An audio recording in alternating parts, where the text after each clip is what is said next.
at least as far as governor. I've got half my stuff on my ballot marked because those were easy decisions. And then I got another half that I'm like, no. So let's see if tonight we can maybe help, maybe make some decisions. And particularly, we're going to focus on starting with the California governors and looking at the top three Democratic uh, candidates: Xavier Becerra, Katie Porter, and Tom Steyer. And then we're going to go on and take a look at some of the Prop 50 legislative districts, the ones that are where we're hoping to turn Republican districts into Democratic districts and help win the House this year.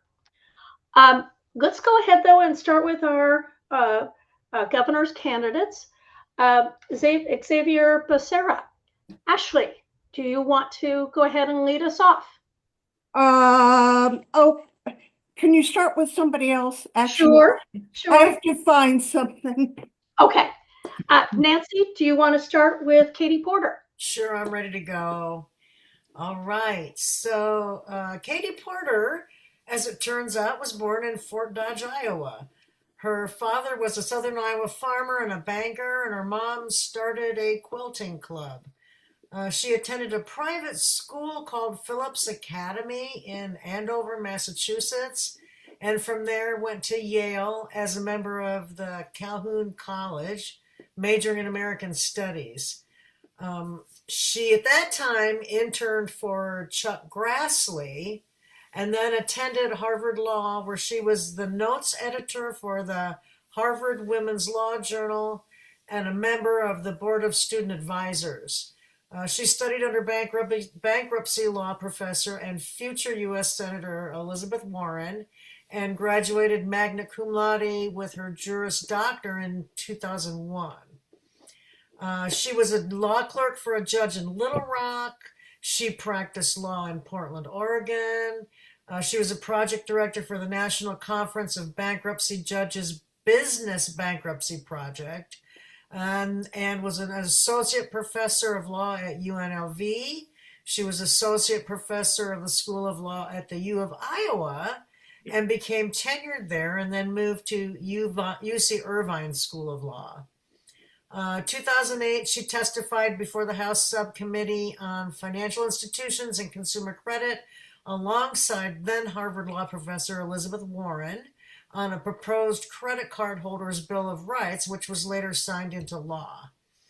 In March 2012, then California Attorney General Kamala Harris appointed Porter to be the state's independent monitor of banks in a nationwide $25 billion mortgage settlement. As a monitor, she oversaw the bank's implementation of $9.5 billion in settlement reforms for Californians. Her 2016 textbook, Modern Consumer Law, addresses consumer laws in light of Dodd-Frank and the Consumer Financial Protection Bureau. She ran a statewide foreclosure prevention program for California Attorney General Kamala Harris. She won her first election to the U.S. House in 2018 and was reelected again in 2020 and 2022. She then, as we know, ran for U.S. Senate in 2024 for Feinstein's seat and came in third place in that primary.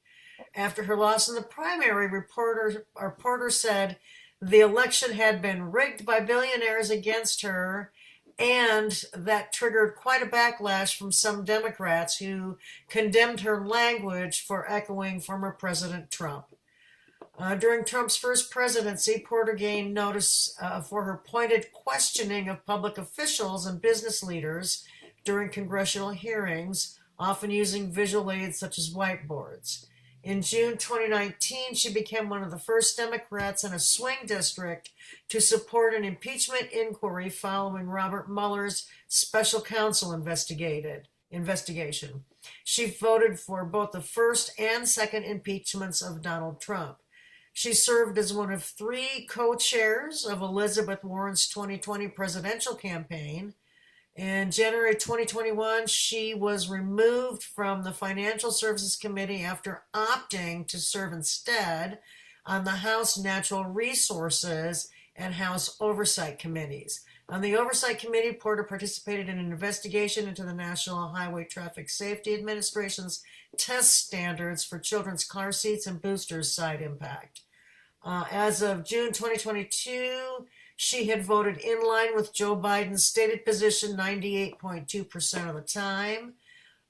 In January 2023 is when Politico reported a criticism that Porter was allegedly a terrible, according to some accounts, abusive and racist boss. Her response really was not too solid, and the biggest one she presented on The View, the TV show The View, was that she was discriminated against.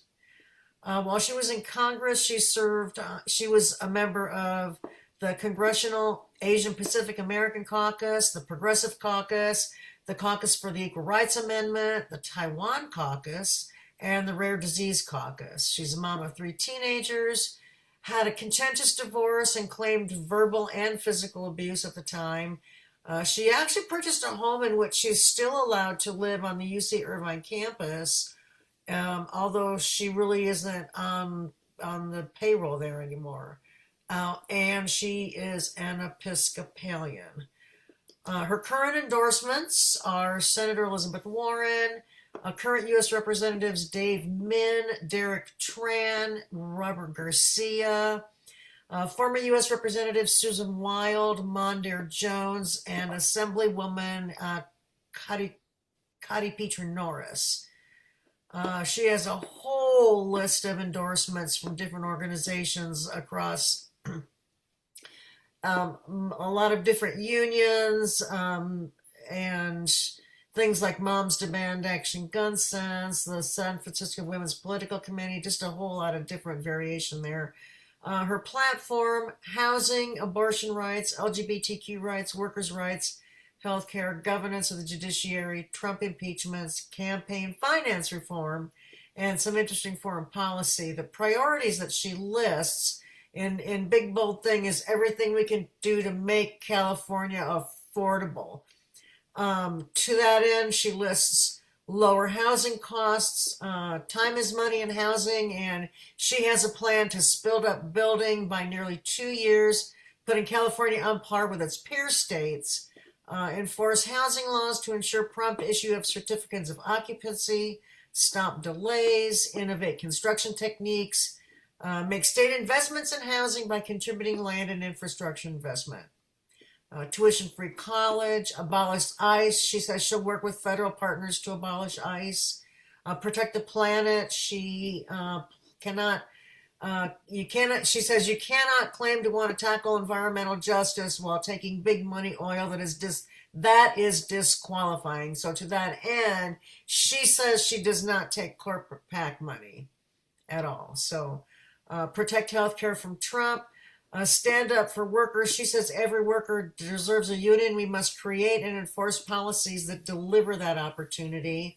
End homelessness. It's a kind of twofold approach for her. First is prevention through emergency rental assistance and rapid rehousing. And then for those that don't get the help right away, then interim housing that can keep people from being unsheltered. Push for legislation for LGBTQA plus protections. Free child care for all. She says that simply simplifying an overly complicated process for securing child care should help, but the bigger thing that should really help is that we need to grow the child care workforce. So to that end, to grow that workforce, she's offered we should have low interest loans for people who want to start childcare businesses and provide tax care credits for employers who provide childcare. We need to be prepared for and respond to disasters such as wildfire and climate resilience. We need to fight income inequality. Interesting, she has this proposal to eliminate tax completely for all Californians earning less than $100,000, countered with progressive corporate tax. And again, reiterating that she's never taken any money from corporate PACs. Single payer health care, she supports completely and believes and supports in CalCare. So Those are the biggest. Nancy, what was the middle part? I'm kidding. Okay, I was like, What? talking to go, oh, You had okay. so much information. That's fabulous. Well, Okay. I mean, just the whole Iowa girl thing. I was like, wow, she was on my campus. What do you know? All right. Well, let's go ahead because I want to talk about the three candidates and then do a little bit of talk across them. Ashley, do you want to go ahead now? Okay. So I have this gentleman named Xavier Becerra, who is doing very well now. Um, and he was born in 1958, so he's about 65, 66 years old. He is the son of Mexican immigrants. He went to Stanford and Stanford Law. He did one term in the California Assembly in 1990. No, was that in the Assembly? Yes. He replaced Kamala as our Attorney General. Well, I'm skipping something. I'm skipping all his years in the House from 1992 to 2017. He replaced Kamala Harris as the Attorney General. And as Attorney General, he was primary defender of DACA and sanctuary state laws. And he sued the Trump administration more than 120 times. He touts that a lot in his ads. In the he and as Attorney General, he created the first Environmental Justice Bureau to protect disadvantaged communities. In the House, he his voting record, he is more liberal than 86% of his Democratic colleagues, but he is generally considered a mainstream or establishment liberal or institutionalist with a solid progressive voting record. The left, some on the left find him too moderate on specific issues. He's known as a healthcare policy expert. He was one of the architects of Obamacare. He supports Medicare for all and single payer, and he believes healthcare is a right. Let's see what else I have for him. He does accept donations from big oil. He has accepted $39,000 from Chevron, and he defends that by saying, if they want to give me money, I'll take it. It's not going to influence my votes. So he says. He does, while he is seen as pretty progressive, he has done and in the House bare minimum on climate. He's supported by mainstream labor. His donors are significantly from energy, labor, and healthcare sectors. And let's see what else we have for him. He opposes the billionaire tax. He is did I say this? Supported by mainstream labor. He backpedaled bid on Medicare for All to secure endorsement from the California Medical Association. Um, and And then one thing I really wanted to look in for him was, this ad that Steyer has put out accusing him of losing 85,000 immigrant children while he was working while he was the head of HHS.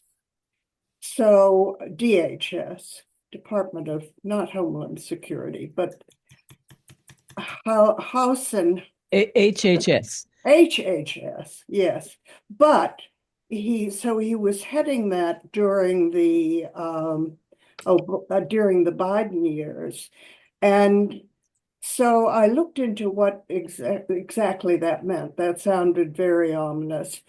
But in 2022, DHS referred nearly 129,400 unaccompanied alien children to HHS, which he was chairing.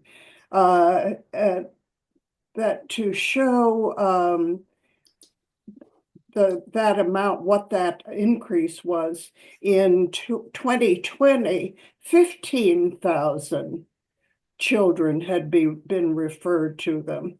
So they started working almost an assembly line to get these unaccompanied alien children placed mostly with relatives, parents or relatives. 85% of them went to their parents or to other relatives, but they started taking shortcuts. They stopped checking addresses, home addresses, and there was something else they stopped doing too. And background checks. They stopped doing background checks. So after they were placed, they're followed up with a phone call, at least one phone call, usually within a week, but within 2 months, 85,000 of them who were called were not confirmed. And that could be just from, people not answering the phone. So that's where that number comes from. They could not locate, but they knew that 85% of them were with parents or relatives. Some of them did end up working in factories full time. I mean, there definitely were some unhappy endings to that. But as I said, they were just overwhelmed and trying to get these kids placed as soon as they could. So, you can be the judge from that. His donors, he has, as of the end of April, he had collected $5.2 million for his campaign. And his top donors were labor, individuals, a couple of Indian tribes, and Chevron were his top 5 donors. Okay, all right. And then Elsa, do you want to tell us about Tom Steyer? I do. And I have a few comments on Becerra. Shall I do that later when we Yes. talk about them all? Great. Yeah. But actually, that was fascinating too. Both of them have been fascinating. Okay, Tom Steyer. Tom Steyer, I think, well, I'll start out with one negative that everybody's heard of, which is he's never been in government before. How's he going to know to do what? So, given that, I also want to lead you through his background. I was fascinated that Katie Porter went to Andover because Tom went to Exeter. Those are the Oh. two sort of sibling schools, interestingly. Then they both went to Yale. Um, this is undergrad, and Tom graduated Phi Beta Kappa and summa cum laude. I gasp over that, and captain of the soccer team. So well-rounded guy. His mother, this is very interesting to me, was a teacher and taught in prisons. His father was a lawyer, and yes, on in New York, so good firm, and became a prosecutor at Nuremberg. So that to me said he grew up with parents who had good values, both teaching in a prison and going to Nuremberg as a prosecutor. Tom then went to Stanford Law School. That's how he got out here. But after graduating there, he did go back to New York and worked with a couple of Wall Street kind of firms, but then came back to California and started Farallon Capital.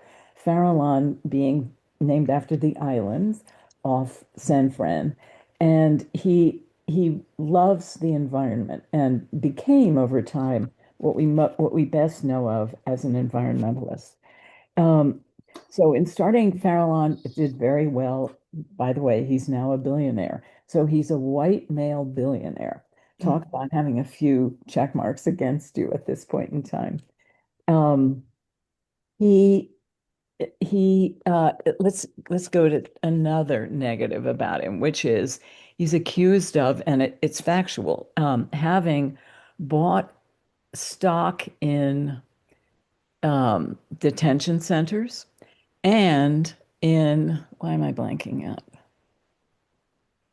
Oh, I'm so sorry. I'm completely blanking out, and I didn't write that down because, of course, I know it so well. But as soon as he realized it wasn't oil, but it was something in that energy front. But as soon as he realized what those companies were doing, he sold it right away. That never makes the headlines, but his opponents are really good at pointing to that once upon a time he did own those two sectors. I will get that before the end of this. Um, so Farallon did very well. I will say someone else who's on this screen and another member, or I think member of DFA, Marshall Dinowitz and Nancy Crampton and I went in 2015 to the Getty House in San Francisco, where Obama was coming to do a fundraiser. At that time, Obama had not killed the XL pipeline, so we all had our signs anti-protesting the XL pipeline. We had a mole who was at the cocktail party before this Getty dinner who called us to say which of two routes Obama was taking there so that we knew how to spread out because we had a lot of people there along the route to wave our signs so that he could really get the fact that a lot of people were against it. That mole was Tom Steyer. And by then he had started Next Gen and was known as a huge environmentalist. Um, let's see, after that. Oh, then in 2016, Carol Dorschkin and I were delegates to the Democratic Presidential um, uh, Convention in Philadelphia, roommates, which was fun. And Tom there, so the California delegation was given the worst, and so Hillary got it, but California had gone for Tom. I mean, sorry, Bernie. So we were given the worst position in the whole, one of the two worst positions in the entire arena. And right behind us, Tom funded and was present at every minute it was open, the California Cafe. He was easy to talk to. He could talk. I mean, he listened more than anything else, and he was very savvy on a huge range of issues, but very low key. So I was impressed that this billionaire could be that way and could just very quietly have opened this cafe. And boy, it made the dumb convention center much nicer and easier. So then over time, and actually, so that was 2016. From 2012 on, he has helped initiate and fund and push through three propositions I want to tell you about, and has killed one. And those propositions, I have my notes over here on that. The last one was Prop 50. He was the major donor to Prop 50. So that speaks well of him. Hang on one sec. The first one, well, the first one was he killed something, but the first one he helped pass was in 2012, and it was Prop 39. He was the lead sponsor on this and is probably most famous for this. Not that you all will know or remember this. And that closed a corporate tax loophole. So this is a billionaire doing this that had required a mo oh, I'm so glad that's not my end point. Thank you. It which required anyway the law had required multi-state companies to pay more taxes in California, but they weren't doing it. So he got it closed. I mean, his pushing it is what got it closed. And it generated $1 billion a year for our state general fund. Now that's putting his strategic brain and his money helping fund that where it counts. So then the next proposition he's known most for was in 2016. It was Prop 56. And he was both the co-chair for this and its major funder. And what did it do? We will remember this. It raised the cigarette tax by $2 per pack. I remember this well, at least. And where did that money go? It went to healthcare programs, particularly Medi-Cal. And that revenue produces over $1 billion annually. So this guy, and that leads into his campaign right now too. He knows where to get what money wisely. One of his current ones is making all the oil companies be taxed for what comes out of the ground, which Alaska and Texas do. But Alaska and Texas companies come here to take oil out of the ground because we don't tax them a penny for it. So Tom wants to do that, and he says there's $1 billion right there, and that desperately needs to go into education. He's got a few other things for it. So then for Prop 50, you ask, 2025, he was the largest donor to it and a key backer. And as we know, it passed by 64% and gave us the 5 new districts that we will hear about shortly. So then one other one I want to say is in 2010, he he went after Prop 23 and he heavily invested and talked about it a lot, and it came out a no, and that would have rolled back climate laws that California little by little was leading the way on, and that was one of his early huge environmentalist orientations, and he never regressed from there. He kept funding, kept going, and he has all, I won't take you through more measures, but he has funded several criminal justice reform measures also.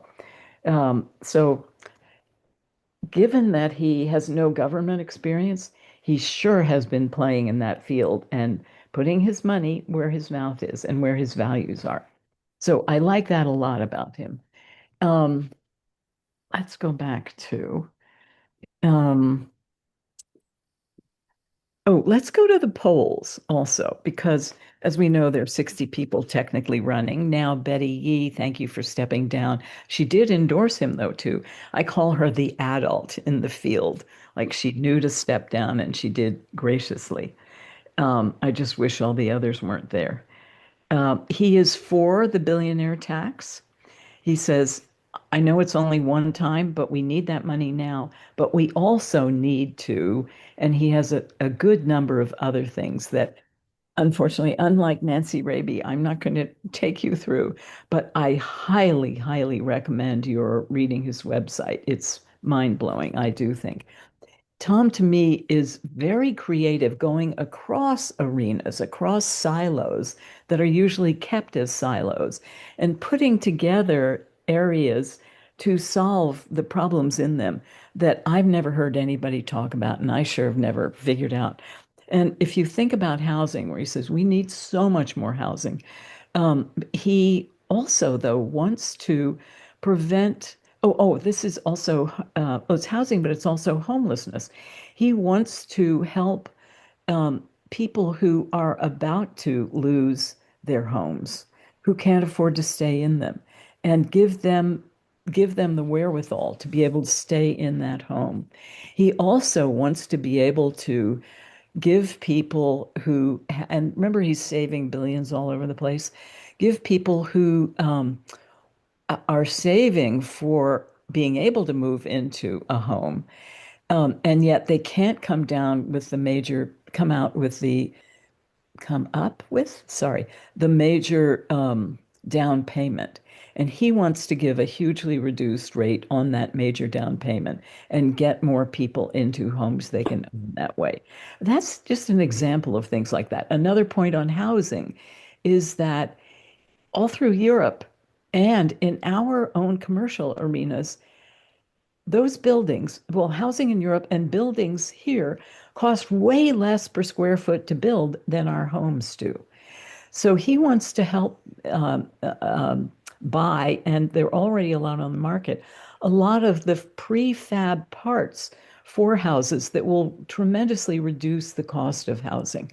And there are things like that, like I haven't heard anyone talk about, and I sure haven't, come up with that myself, where he's very creative, I think, and he has such broad experience and, travels in circles where the huge environmentalists and people who are movers and shakers on progressive causes, sorry, I'm not speaking well tonight, are in his purview. And I love the line that the 5 people you spend the most time with inform your worldview. Well, he's spending time with a lot of progressive people in a number of different arenas, and I come away very impressed with him, therefore. Let me talk about the polls, and this will be the last point. Okay, because I want to move on. Okay, good. But I'll just do 2 polls if that's okay.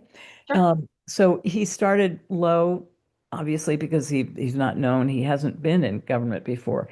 He is the one person who, in the Emerson polls, and Emerson is a highly touted, very professional polling company, who has started here and gone every single poll. They do one a month. Since December, he has gone up every single poll significantly. It started at like 3 or 4%. And the last poll was in April. Just a couple of days ago in this week, CBS, also highly touted and professional, came out with its latest poll. And in that poll, a Democrat was number 2. So again, it was Hilton number 1, a Republican. Tom became the second highest polling candidate. So, and I am blanking on his name again. The other Republican is now number 3. So Tom got, I think, 16, or maybe it's 15%. I think Hilton had 16, Tom had 15. And I will send you to put on the website these 2 graphs I'll talk about. Then Becerra's 2 points below at 13%. And Katie, by the way, came in at 9%. So she's dipping below that 10%. There's another poll I just saw that came out before this where she's 8%. So that's tricky territory for her. Yeah. Um, Well, and I will say I have seen other polls where Becerra and Hilton are tied tied at the top. But yes. again, the polls are only as good as who are they talking to. Oh, yes. And that's why I really recommend, Susie, looking only at the really professional ones that have done tons of stuff nationally. Now, the poll where, remember, But I want to drop go out? time because I want to ask now some general questions, and I want the group to be involved in talking about it.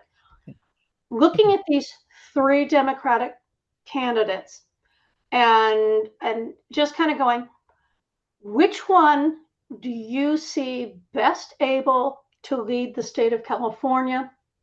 And that includes they've got to be able to work with the legislature. Yeah. So they've got to be able to get things passed. or they're, again, not going to be very effective.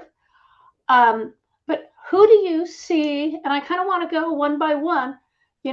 Is there somebody here that really, that maybe we're not, is there something we're missing? I'm an undecided. Help me decide. So I'm going to go around and I'm looking at, okay, Elsa, you just moved to number one on mine. Go ahead, Elsa. I'm going to assume you're for Tom Steyer. Oh, by the way, I'm for Tom Steyer, true. So I don't want people coming out of here. I mean, I do because I like one guy, but I think we don't vote until 2 days before the election because no matter what, we want a Democrat in that last two. Actually, we want two Democrats in that. But at all costs, we do not want two Republicans.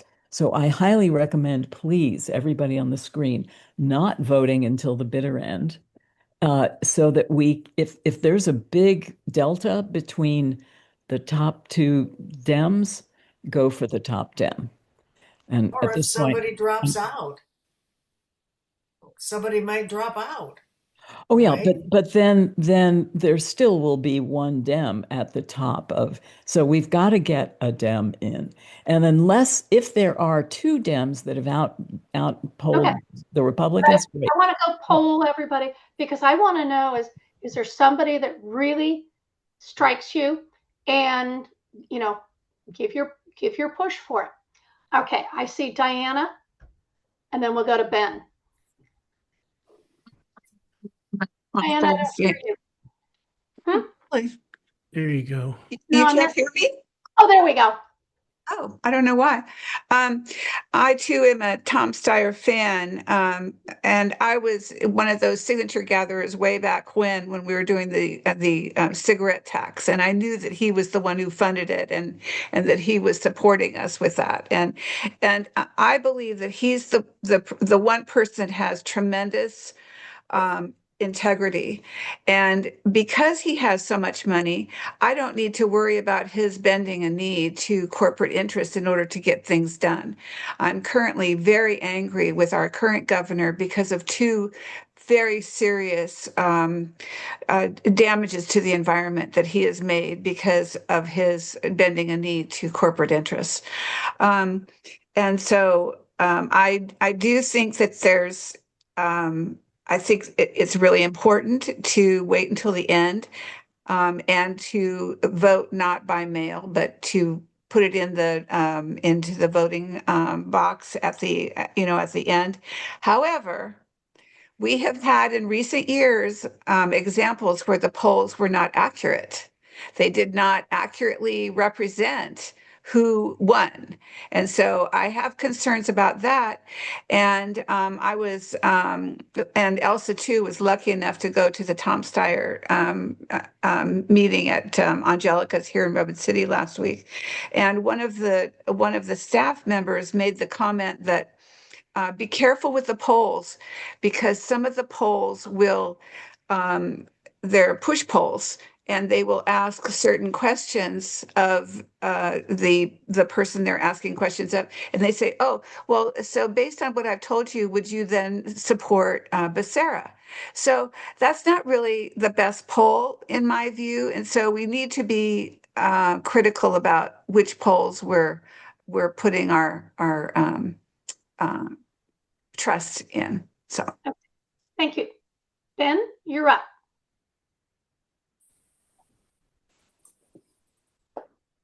There you go. I was supporting Katie Porter as soon as she announced because I really like her. But it seems to me her campaign, excuse me, has not caught fire with the general public.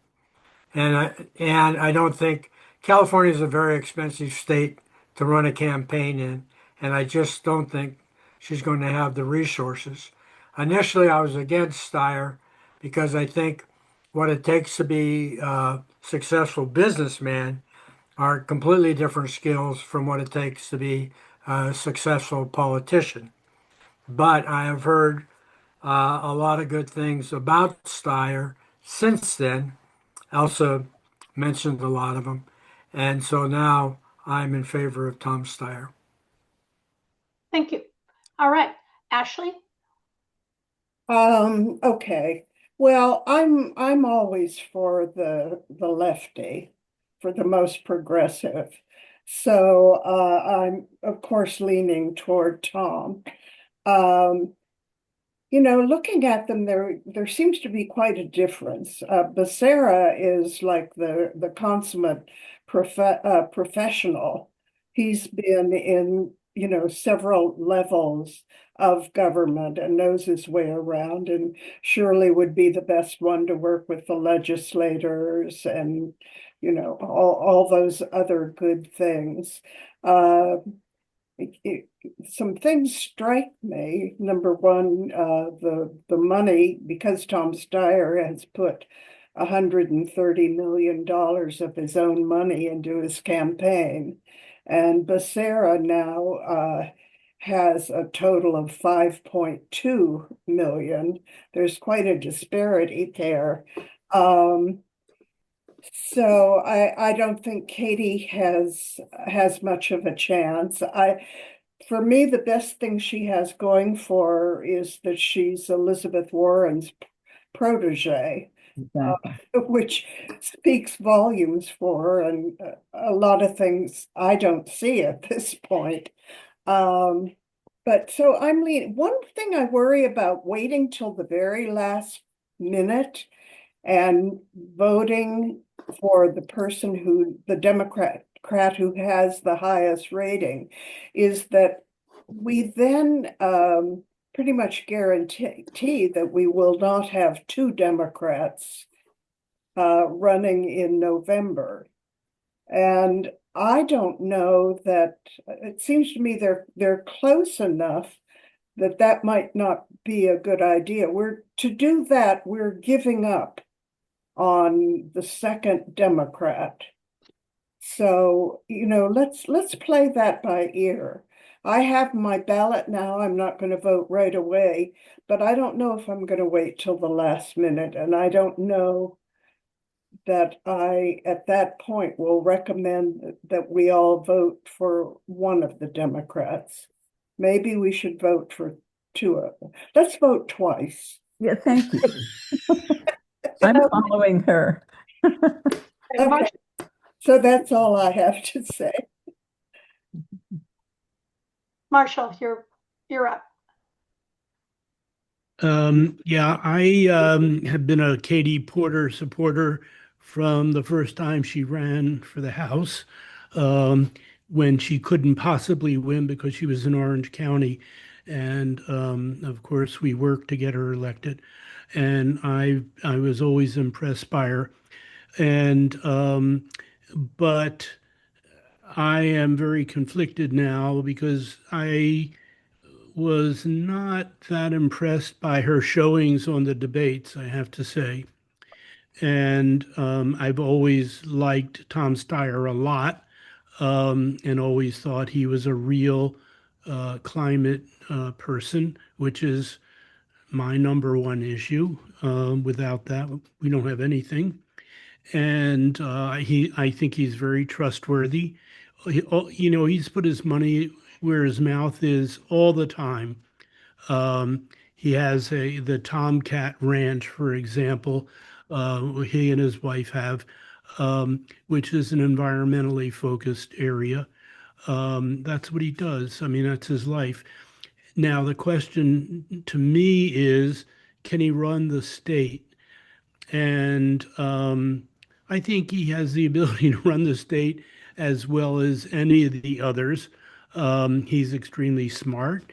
He's very adept at moving with logic and persuasion. And I think he speaks very well. And I think he's not going to be abrasive to the legislature. I think he's just going to be convincing. They may have to vote against him because of their own personal interests, but I don't think there's going to be a hate relationship. So I'm kind of leaning toward it. Now, the question about early, late, and hedging our bets, don't know how to deal with that one. I think that again, it's a matter of polls, and I'm with Ashley. I vote early and often, so. But I've reluctantly moved toward Tom Steyer because I've been loyal to Katie, but I really like Tom too, so it's not that bad. So that's where I'm standing. All right. And Ashley, I'm sorry, Elsa, I see your hand, but I'm coming back to you later because I want to go through the I poll. understand. Yeah. Joanne? Yeah. Originally I was leaning more towards style. Well, originally Katie, but then watching the debates, like the first one I watched, the Sarah actually I thought was the calmest of the group, but then watching yesterday's, I really didn't like anybody anymore. But my family is in Riverside, down there, and the sheriff that my brother had worked for as the city planner for Riverside, and he dealt with that sheriff, and he can't stand him, obviously. um, and he's mean. He's really mean. He's mean to he's mean to people, which my brother has actually experienced from him, because he knew my brother and his wife were very progressive Democrats, and he actually raided his house for having a pool. When he bought the house, the pool came with a room, and he said it was illegal, and he said you have to tear it down. So he had to deal with him. He goes, because he just didn't like him. I mean, he didn't like my brother and his wife.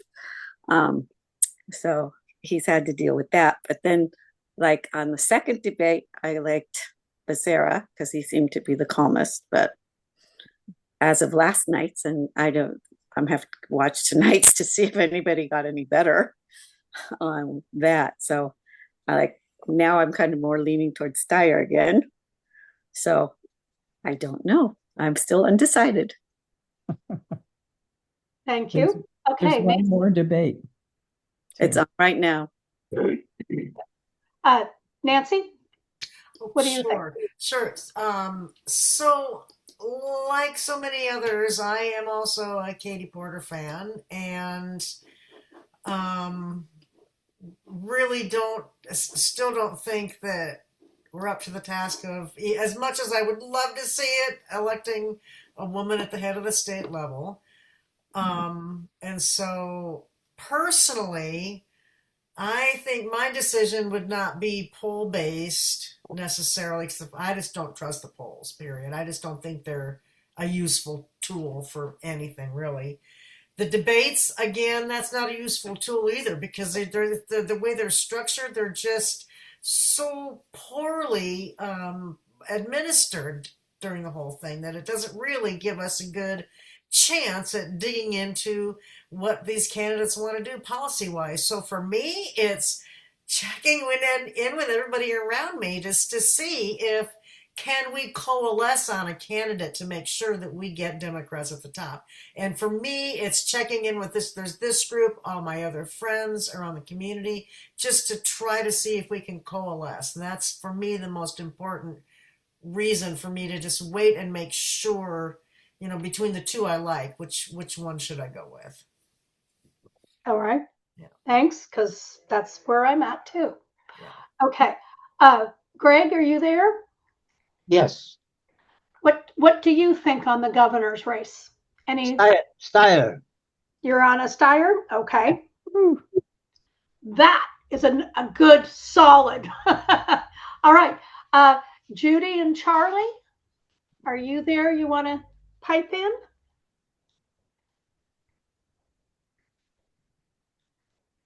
Dear Kennedys. Or just tell us if you don't want to pipe. Why don't I move on to, how about Bill Newell? Yeah. Oh, you just muted yourself. There you Okay, go. I'm okay. Yeah.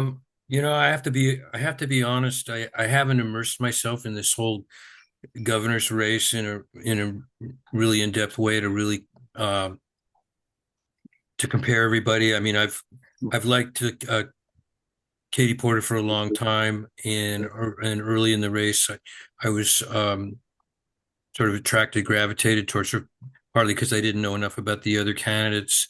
The one thing I can say about Steyer is I did get to walk the downtown with him and um, Mayor Elmer on Saturday morning, and all it's all I can go on is a gut interaction I had with him, and he was so incredibly personable and wanted to know so much from me and what I thought, and he was like a really good listener, and he was very interested in our community in Redwood City. Asked a lot of questions, looked around it, said, you know, this is kind of community I want to try to promote. He would really like the fact that there's like a lot of small businesses that were thriving, restaurants, what have you, in the downtown and that kind of thing. He made a stop at the Black History Museum and went in and took a close look at that. I wonder how many other people would do that before he finally went to Angelica's. So that's what I can say about him. The thing that I know about Becerra is he's the one guy that really has more statewide legislative experience in more capacities. So he's certainly more than qualified than the other candidates on that level, and probably would know how to maybe be more impactful with the legislature. But in the final analysis, having said everything, it's really who the person who gets elected surrounds himself with. And if Steyer is working with a lot of progressive people, then I got to believe that's the kind of people he's going to bring into his administration. And so I would feel very good about it in that regard. So at the moment, I'm kind of leaning towards Steyer because to me, he seems like the leader and probably the one that has the best shot, the best chance at this point. Of getting through the primary. All right, thanks. Mary, how about you? I've been working on the Senate candidates where we have fabulous candidates against, troglodytes, idiots.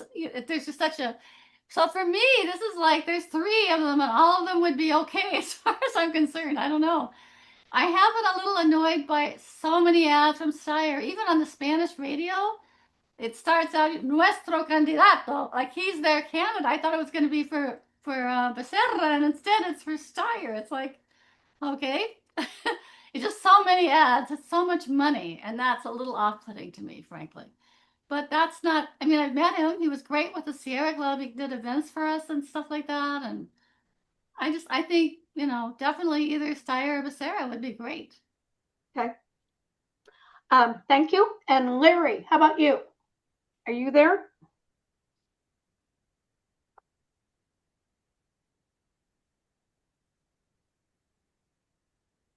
Larry doesn't want to comment.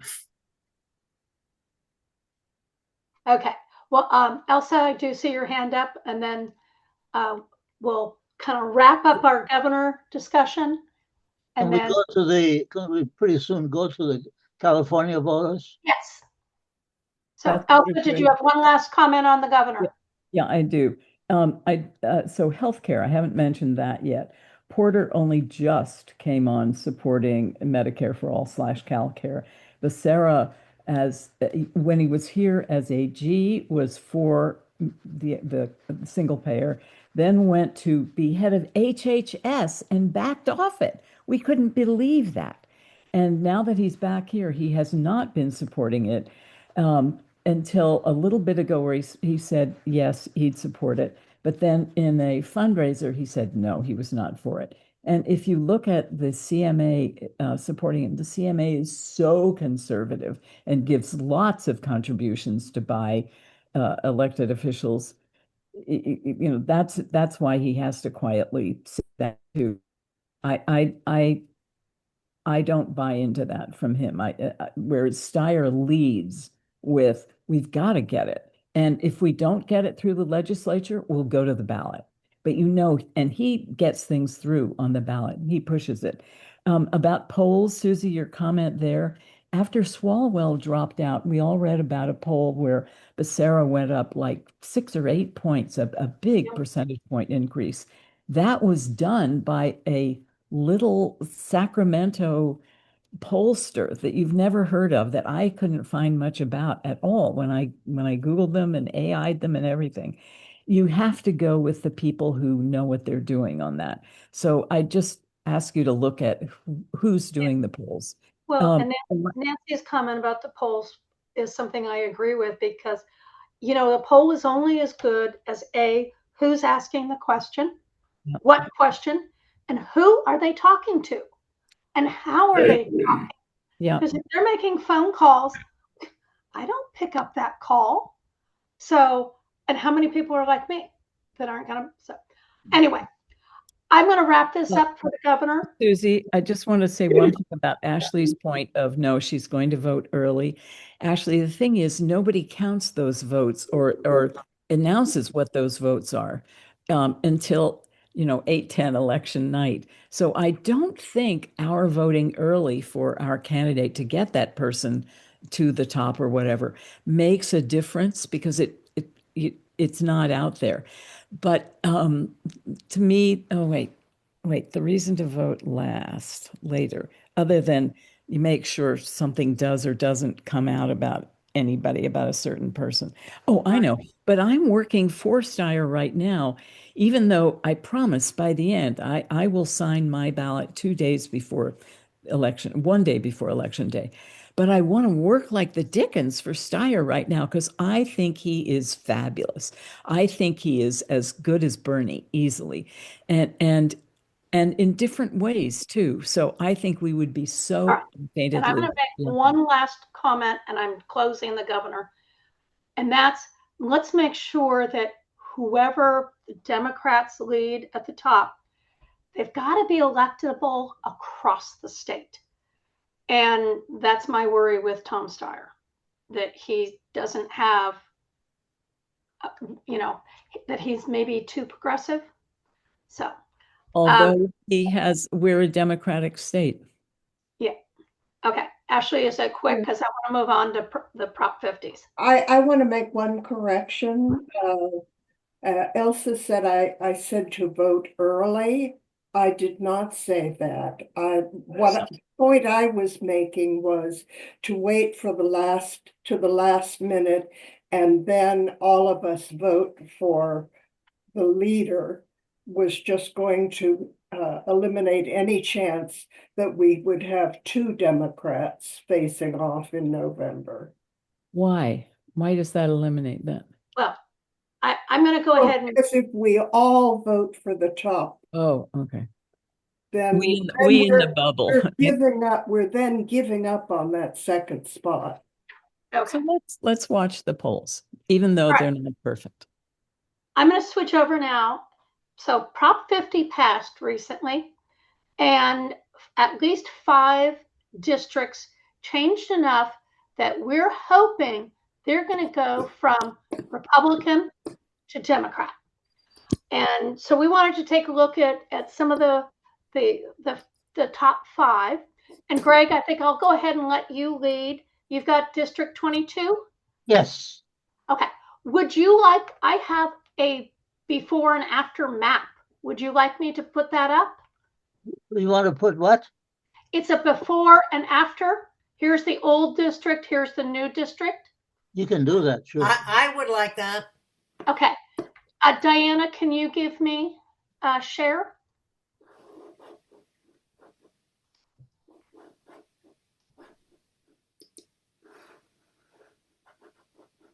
Diana?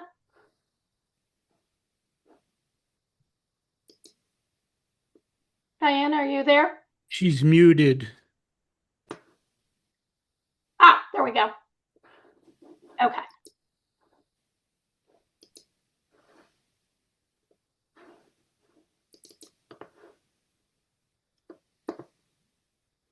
I want that one.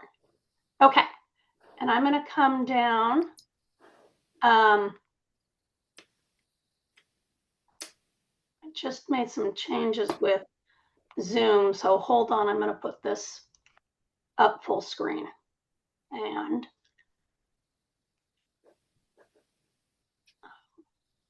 right. There we go. Okay. Here we go with the 22nd district.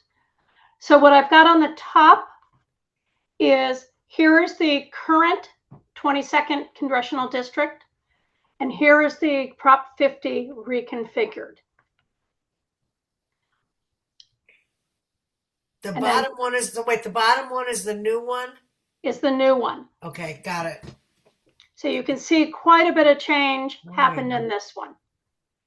Okay, and Greg, I'll let you go ahead. That's fine. Can I go ahead? Yes, please. Okay. So the California 22 looks pretty good for us. And the reason is the following. We have an old candidate, David Valadao, who was in the old one, and he's been there for 6 years or 10 years, I don't know exactly how long. And he's just voted for the wonderful bill, and he's lost all the support for the medical help. Okay. Now, the new candidate, who is a woman called Jalmet Baines, Bains. She is a family doctor. She is currently in the legislature in District 38 of the legislature. She has an incredibly good reputation.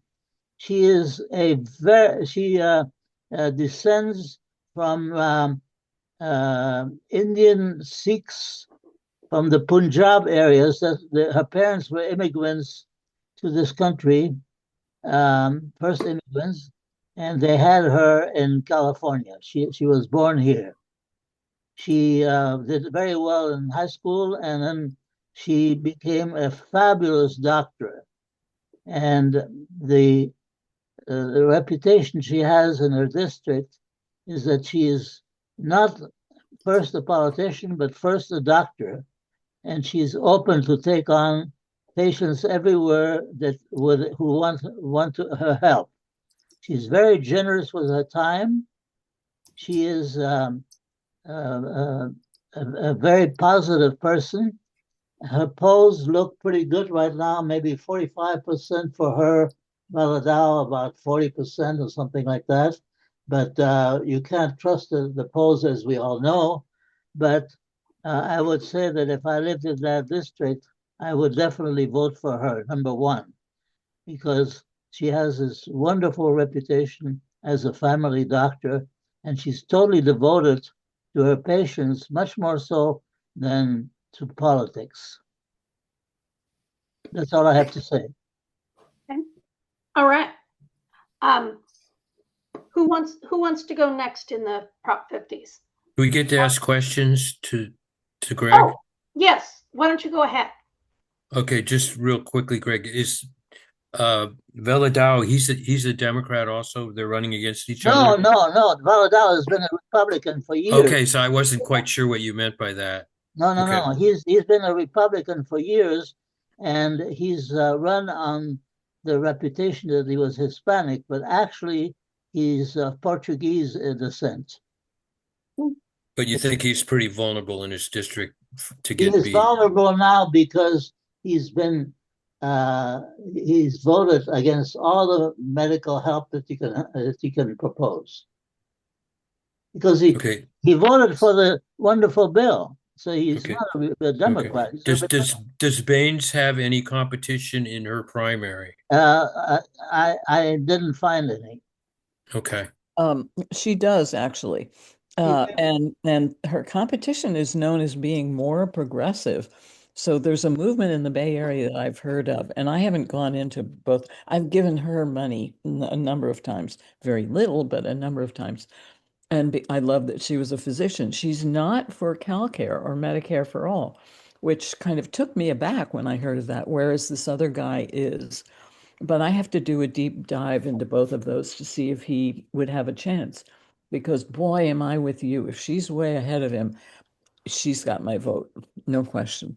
And I Okay. love, Greg, everything you said about what a good doctor she is, and it sounds as though loved by everybody there. That she would continue to serve the medical profession even if she goes to Congress. All right. Nancy, did you have a? Yeah, actually, so her opponent there is Randy Villegas, who is who is endorsed by Our Revolution, Working Families Party, and Surge. Isn't Swing Left doing work for him? I don't know. That's what I Is that's what I that think I somebody? heard. Does if Swing Left lists endorsements, I could start looking That at is theirs. very possible. I did not research the opponents, Yeah. but she is ahead of Valadao, So, and that's the most important thing because he could with enough money he could win again, but I don't think he will. Well, but it sounds like we could likely end up with 2 Democrats there on the ballot for that district. Well, we'll see. Yeah. Valadeo has 67% of his constituents on Medi-Cal, and he's voted against it every blasted time. Right. He's in trouble there. Swing Left does not support a primary Democrat. They make calls and they canvass every single door for the first time and just have conversations to find out what people's major issues are. And when they bump into a Republican, which happens, not infrequently, they look for common ground and they smile and they have a cordial conversation. They don't try to have the most conversations a day. They try to have quality conversations so that they will be more persuasive in leaving the person at the front door with how they feel. And Maya Angelou or somebody said, it was Maya Angelou said, at the end of whatever speech, people are not going to remember what you said or a conversation with you at a cocktail party. They won't remember what you said. They will remember how they made you feel. And the point of these swing left conversations is to give Republicans a positive feeling about a Democrat who is in front of them so that they can at least even open their brain cells when it comes to voting. I think it's very interesting. Comment though, isn't Swing Left, and I know they have a new name, but don't they look at state races, not congressional? No, that's Sister District, which has the name. Okay, thank you. I confuse those. I do all the time. Okay. Who would like to go next on districts? Marshall, Mary. I can do District 3. Okay. Do you want me to put a map up? Like I don't care. Yeah. Okay. Let me put that.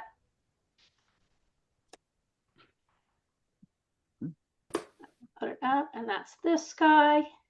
All right, here we are with the 3rd congressional.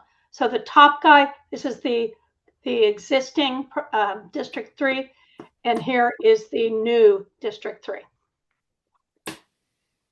So the bottom one is the new one? Right. Okay. It looks different even to the untrained eye. Yeah. Ami Bera lives in Elk Grove too, in that lower left. Okay, Marshall. Okay, so Ami Bera is the incumbent. He is endorsed by the Sacramento Bee. He is, I guess, what you might call a fairly centrist Democrat. But if you go to his website, it's very California liberal. But he's always had to straddle the fence on a lot of things because of his district, or that's just who he is. the only major hit piece against him is that he, as the Sacramento Bee says, um, he has remained a centrist, sometimes differing from peers in his party, such as in 2025 when he voted to honor the late right-wing activist Charlie Kirk. Abe, Wow. you know, My only God. later to state he regretted the decision. Um, anyway, but anyway, the as far as I can tell, the major Democratic primary opponent to him is Heidi Hall, and Heidi Hall um, jumped into the race before the redistricting, and she got um, she got hit by Prop 50 because it because the person that she was going to run against was Kevin Kiley. But when they changed the district, Kevin Kiley moved to District 6. And so she's not running against him. She's running against Ami Bera and the Republicans. Now, the other Democrats that are in there, I mean, Heidi Hall is really quite cool. And she has a lot going for her, but I can't find it. There's only one poll that I'm able to find, and that one poll has her um, unfortunately down 2 points against Kevin Kiley, and I don't understand why that's the case because he's not even in that district. So there are several other candidates there that do not look like serious contenders. There's a guy named Pacey Cervantes who's wants to turn PG&E into a community-owned for-profit, um, but he does agree that Medicare must include long-term care and dental and vision and memory care. He's wants to move toward Medicare for all and so on. He says all the right things in bullet points, but he's not very well thought out. The only other candidate is a fellow, Chris Bennett, and he was among other things, an Army veteran and a West Point graduate, and has a BA from Berkeley. But I think the real race is between um, Heidi Hall and Becerra as far as the Democrats concerned. And although Heidi Hall is a real progressive, um, the problem is the district. Can a real strong progressive get elected in that district versus Ami Bera, who's been walking the tightrope um, for since 2012, I believe. Um, so right now, there's no poll that even, although we know about polls, there are no polls to really let us know where anybody stands in this race. So the odds are that Ami Bera, with the backing of the Sacramento Bee, is going to be the Democrat in that district. Yeah. Thanks. Okay. Mary, would you like to go next? Sure. This is interesting. I picked 41 from Marshall's list because I'd never heard of anything about it. It's not one that had been talked about much. But I'm glad because I learned about Linda Sanchez. She's she's called the incumbent, but actually, would you like me to put the map up? That's okay. I mean, Okay. the only thing about it is that her old district was 38, and it's more than half of the new district was from her old district. So she's called an incumbent, even though it's technically not. But she's very interesting. I'm trying to follow your little outline, Susie. So first was she's the incumbent. She's been in Congress for a long time. She wins her elections about by 2/3 of the vote almost every time. She's been in for years. Next one was background. She's Latina. Her parents were Mexican immigrants. She got a law degree at UCLA, kind of like Becerra. Became a labor lawyer to fight for working people. Stands on the issues. She's really progressive. She's actually the chair of this thing, also, which I'd never heard of. This has been interesting for me. There's something called Bold PAC, which is it's a arm of the political arm of the Congressional Hispanic Caucus, and they're doing some innovative things like with social media and things like that. The idea is to get Latinos to turn out to vote, and it's nationwide. It's not just California, and she's the chair of that. So pretty good. And she doesn't really have any opposition. I mean, she's well known. She's people like her. She's not gonna have any trouble at all. So we're done with 41. Mary, is she the one that's the sister of somebody? Yes. That's Lorena's her sister. Yeah. Good. But they're All two right. very different people. Who is somebody doing District 48, CA 48? 48 is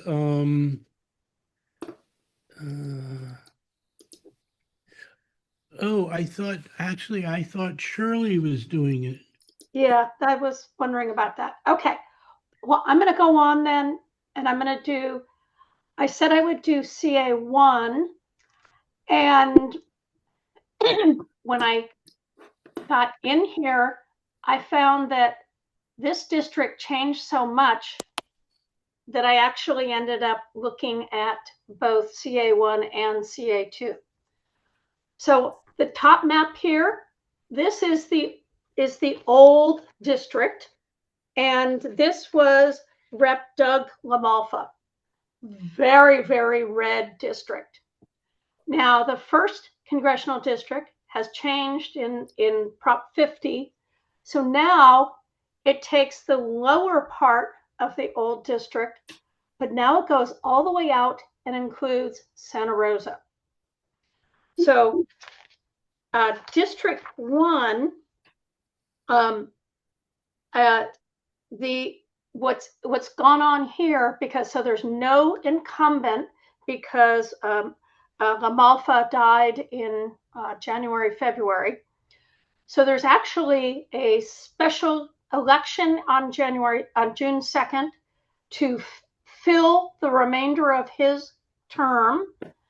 And then there is the new primary for the new District 1.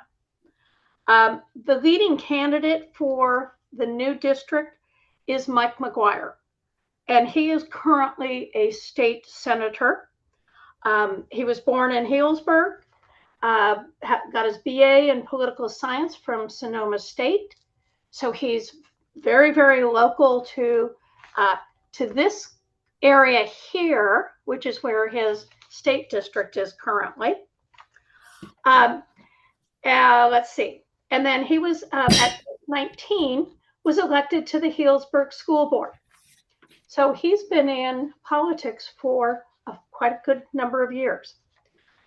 He was elected to the California Senate in 2014 and is now running for Congress. And he has been endorsed by KDEM, Senators Alex Padilla and Adam Schiff, Governor Newsom, Nancy Pelosi, Congress members Mike Thompson, Jared Huffman, Zoe Lofgren, Ro Khanna, Robert Garcia. He is very much seen as an environmentally friendly. The only other, what I want to say, Democratic candidate is Audrey Denny. She's someone who ran against Doug LaMalfa in both 2018 and 2020. Actually did fairly well considering this is a deep red district, the old District 1. But Again, KDIM has given the race to Mike McGuire. So he's also got the name recognition across that district. And lots of Democratic blue, particularly on the coastal side here.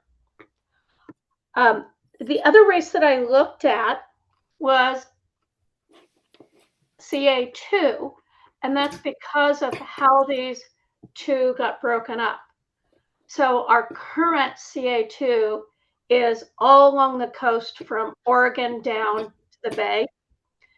Now it's a slimmer section up here to about, I think that's about Eureka. And then it goes all the way out, takes all the way into Modoc and to the far eastern corner of the state. CA2 is, its current incumbent is Jared Huffman. And he's a very well-known environmentalist, a leader on climate action and environmental protection. He was first elected to Congress in 2012, and he's vice chair of the Congressional Progressive Caucus and serves as co-chair of the Congressional Free Thought Caucus. And the Free Thought Caucus has to do with freedom of religion. And one of the things that Jared Huffman has taken some heat for is he is not a Christian. He says, I don't have any religious beliefs, and that I should have the freedom of that place. The only the Democrat that is running against him is Rose Penelope Yee. She's out of Reading. She's another one that has run against Doug LaMalfa in 2024. Her priorities are people come first, peace, which becomes our priority by ending rampant militarism, and our planet thrives by responding with an urgent green job-led response to the climate. However, we've got Jared Huffman, who has also been endorsed by KDIM. So again, name recognition. He has been trying to get out to the eastern side here, so he's getting better known there. But again, this is not a big population in the north area here. The population is all centered along the coast. So he probably isn't going to have much of a problem there. And that's pretty much it for our congressional districts. Anybody questions, thoughts? Anything we need to do for any of these candidates? Could you repeat the name of the one in District 1? I didn't understand his name. Oh, so District 1 is Mike McGuire. McGuire. Yes, he is a state senator today. Yeah. Good. And he looks the part, and he's got it wrapped up. Yeah. Diana? In districts 1 and 2, and my question is to Mary too. If this person was previously such a well-known Democrat, why did they think it was important to change her district? I think it was just, they try to make the district so that all the Democrats can win, right? There's only 4 safe Republican seats out of 52. Yeah. It's brilliant. I think it's just the first time I saw the maps, I almost fainted with happiness. Because imagine how much work it would be to get 5 Congress people in California elected. They did it for us. I mean, it's amazing. So I think it was juggling things around so that all the people that, have seats now pretty much are able to compete. Well, Yeah, I have to basically believe it moves the Republicans that were in that district into a district that they can't win. So it takes them out of the vote in the other districts. Right. And consolidates them in 4 districts too, essentially. But Diana's point of why Right, actually. winning, why move her? I keep thinking it's to help a Republican district since she is such a known quantity and so good at getting in. Maybe it's to help a next door district turn Oh, vote. yeah. Yeah. Well, and if you look at like this, To make another point, if you would let me I still have my hand up. And oh, sorry. I'm still feeling like I have my hand up mode. Okay, and I was interrupted.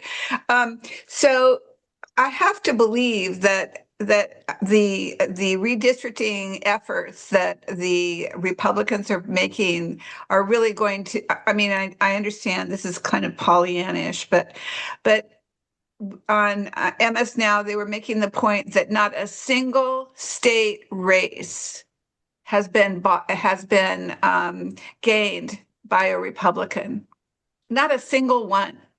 And I have to believe that all those millions of people out there are not Democrats. They are Republicans. They are independents. They're people who are upset. And so the redistricting is great and all of that, but I have to believe that people are not going to be voting, for the MAGA people. And it's interesting to me that the polls are showing these two Republicans with, I mean, it's got to be because of the Democrats splitting the vote, I guess, or the support. But it really, when you look at California, we've got to get these. I can't believe that it's going to be anyone other than Democrats who are going to win these races because people are really upset. Including Senate The races. ones you were talking about were the ones in Texas, right? I'm talking about all the states. Texas state offices are going to Democrats, and they're winning by huge margins. And in California, we have millions of people hitting the street. I mean, they're not out there because these are new people who have never done this before, and it's all over the country. People are out there who have never done this before and have never been so angry. And so I just can't believe that that these MAGAs are going to be making any headway. But I know it's Pollyannish, but there it is. It's not. It's factual, and that's why we're taking the Senate too. And thank you, Diana. Diana, is this just the non-swing states? Because Indiana just got swamped with all MAGA people when they already had Republicans in, and they chose. I think they're the first state that ran the other way. I think every other election this year has gone Dem. And it's gone against the Trump supported candidates. And you're right, it's Indiana, I think Indiana is an outlier. They're, and that's going to happen, I think, but it's not, I wouldn't take, I would take more comfort in what's happening with Texas, seeing, the district that was near Houston, that the Democrat just won a special election. And that's a really pretty red district. So, Mary, you got your hand up. Oh, I just wanted to respond. I just was reading something today about it's helping us when these MAGA people, like in Indiana is different because Indiana is such a far right place. But in general, when the MAGA people win because of Trump's influence, and that's what's happening in a lot of places, that's a big benefit for us. Because then you've got a more moderate Republican. You've got, I mean, you don't have a Republican except for the MAGA person, right? So you have to be really far right to vote for those people. And Texas, you're right, because there's this guy, Bobby Pulido. He's actually a singer. He's a Mexican, Latino Tex-Mex star, right? And one of those 5 districts he won in the last primary. There's no way that a Republican's going to win against Bobby Pulido in this heavily Latino district. And there's another district just like it in Texas that's super Democrat, lots of Latinos, and 1 out of 4 voters, not residents, voters in Texas is a Latino. And they are mad. I mean, they're really upset. So, Diane, you have a great point. I don't think they're going to get those 5 seats in Texas for sure. Woohoo! Well, let's not make any assumptions, but I think there's a reason to be optimistic and get out and work and talk to people in other states. And the latest Cook report has the Dems nationally winning by 10 points everywhere. I mean, national voting. Well, and I know some young people that thought that voting for Trump was going to be a good thing. And, I think there's a lot of regret out there. And that may be what's helping to turn the tide. And boy, get out the vote is going to be everything. So the last 5 days, everybody's got to be on the phones and on the streets, please. Yep, anywhere and everywhere. So I'm going to open it up. Are there any other races that anybody wants to talk about? I just wanted to. Yeah. I just wanted to ask about. Does anybody know anything about CA 48? Oh, or maybe at least, or could we at least put the map up and see how it changed? I can show you that. Yep. I did get Shirley, and she said in about a week she could. It's the end of the school year for her, and she was just buried. But she said in a week she could get something to us. I think I sent out to you guys there was a message about there may be how was it? There's two Democrats that are on top, but the top one is Amar Camper Najjar. Remember remember we tried to get him elected. He didn't make it. Lost quite a few elections.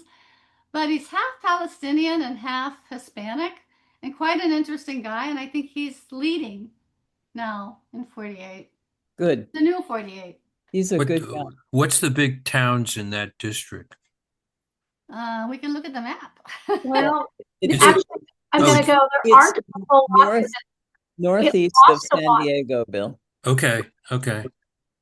Yeah, they lost all the San Diego area, and so Oceanside, Escondido, up to Temecula. A lot of this is, I want to say, not as populated. Isn't it farm worker area? I think there's a lot of agriculture there. No, yeah, it's the valley. Yeah. But so is the top? Which map is the new map? The new map is on the bottom. Oh, okay. Which I'm going to say takes you out to, I think, Palm Springs out here. Isn't Palm Springs above that? It doesn't show you a lot of cities. Yeah. Cook report rates it as leans dim, but it's not that easy a race. And there's also a bunch of Democrats competing. It's not just Amar. It's there's a bunch of Wilkes. What's her name? There's a woman who's doing very well. Also, she's right under him, the Democrat. So it's not an easy district, but on the other hand, it is D3, so they expect that it will, But Mary, isn't it also a very red district overall? It's plus D district. It is plus D. So it was it used to be because it was Darrell Issa's district. But why did he decide not to run? Probably because he knows he's not going to win, right? Well, also because he's got a hell of a lot of baggage. But you're right. So they added what looks to me like just a little bit of the coast or the almost coast in order to do that. So maybe that chunk they cut out is very red. They added this, though, Cathedral City and Indio. Does that help? I don't know, but it's a lean stem district. It's not a toss-up. The only toss-up is 22. Yeah. Valadeo. And the other three that we're really working on that are D3 plus 3 dim are 13, Adam Gray. 22 is the toss-up, and the other one is, what's the other one? The other one we all know, we've been down there. What's the other one? Not Valadeo. Valadeo, that's a toss-up, 22. It's 22. But the one right below it, where that wonderful farmer was running and didn't make it, and he's not running again, which makes me sad. Oh no, the farmer was in Valadeo's district, right?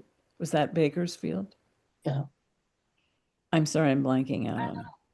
Well, it's 13, 22, and 48. Oh, those are the three. 13, 22, and 48 are the three that we're working on. But they're all. I mean, we could win all but 4 districts very easily. It's amazing. Wonderful. Back to Just Meet Baines. And apologies, I may just have missed this, but has there been any polling or anything on, oh, this was Gregory, on where she is? It was 45% for Baines Yeah. and 40% for Valadao. Okay, but I meant for her primary. Do we have any idea how strong that progressive guy is? Somebody knew about Well, Mary. it's a I've heard a lot about him. There's a lot of the progressives in that area are supporting Randy Villegas, and Oh, he's Randy. Okay. Latino, and it's a 2/3 Latino district. Yeah. I mean, the population is heavily Latino. We know from being down there so many times and losing. Yeah. But we don't, there are Oh, no polls that we can look at on that. there may be, I don't know, but No, but they've got our revolution behind Randy Villegas in 22. Yeah. Oh, REV and Working Families Party, and what's the third one? There's a third one supporting them too, which are definitely. Revolution. Showing up for racial justice. Surge, yeah. Oh, Surge, yeah. Okay. I'm gonna look that up. Diana and I know that group. I do too. All right. Well, That's right. You've been to some of those meetings, Selson. are there any other races anybody wants to talk about?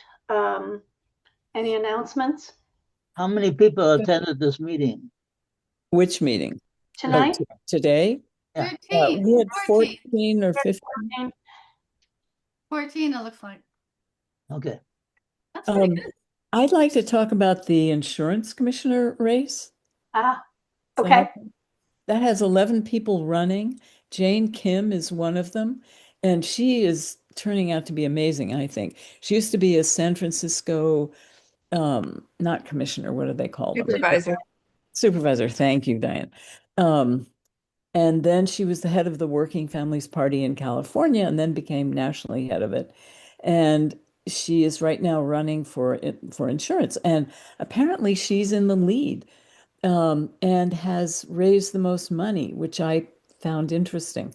She's a lawyer and she has three major points to her platform. And one of them is to make to make healthcare for children free, just period, flat out.